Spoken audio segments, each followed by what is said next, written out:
मजदूर भाई भाई, मजदूर भाई भाई। सरकार द्वारा किसानों को लेकर संसद में लाए जा रहे 3 बिल को लेकर किसानों ने संसद मार्ग पर विरोध प्रदर्शन किया। इसमें मुख्य रूप से पंजाब और मध्य प्रदेश के किसान शामिल हुए। किसानों की मांग है कि सरकार इन बिलों को वापस ले। ये बिल किसान विरोधी हैं। बालाजी सरकार का कहना है कि इससे किसानों को अपनी फसल सीन है, व्यापारी को बेचने में मदद मिलेगी और उन्हें अच्छे दाम मिलेंगे। लेकिन किसानों का कहना है कि ये बिल किसान विरोधी हैं और इससे सीधे निजी व्यापारियों को लाभ होगा।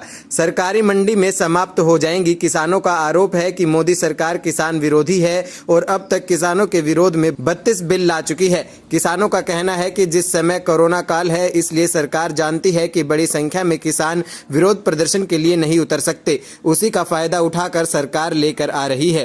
प्राइवेट मंडियां किसान पर कोई सरकार का कंट्रोल नहीं होगा।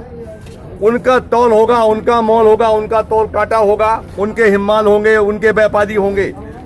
प्राइवेट मंडियों में जो माल बेचेगा, हमारे यहाँ मध्य प्रदेश में एक और कदम आगे गए, जो प्राइवेट मंडियों में परचेज करेंगे लोग, उन पर टैक्स नहीं लगेगा मध्य प्रदेश में। तो ये एक देश एक बाजार में प्राइवेट मंडियों को जो मौका दिया जा रहा है किसानों को लूटने का, एक योजना बनाकर बड़े बड़े पूंजीपति इसको मंडियां खोल रहे हैं। नंबर 2, 1955 आवश्यक वस्तु अधिनियम, जिसमें जमाखोरी पर रोक लगाई गई, उसमें छूट दी गई है। अब कोई भी व्यापारी भारी संख्या में सामान परचेज करेगा किसानों का होने पौने दाम में, और जनता को महंगे दाम में लेगा क्योंकि जमाखोरी की छूट है।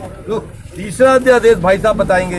इन्होंने बड़ी खतरनाक बात की है कि कंपनियों को छूट दी है।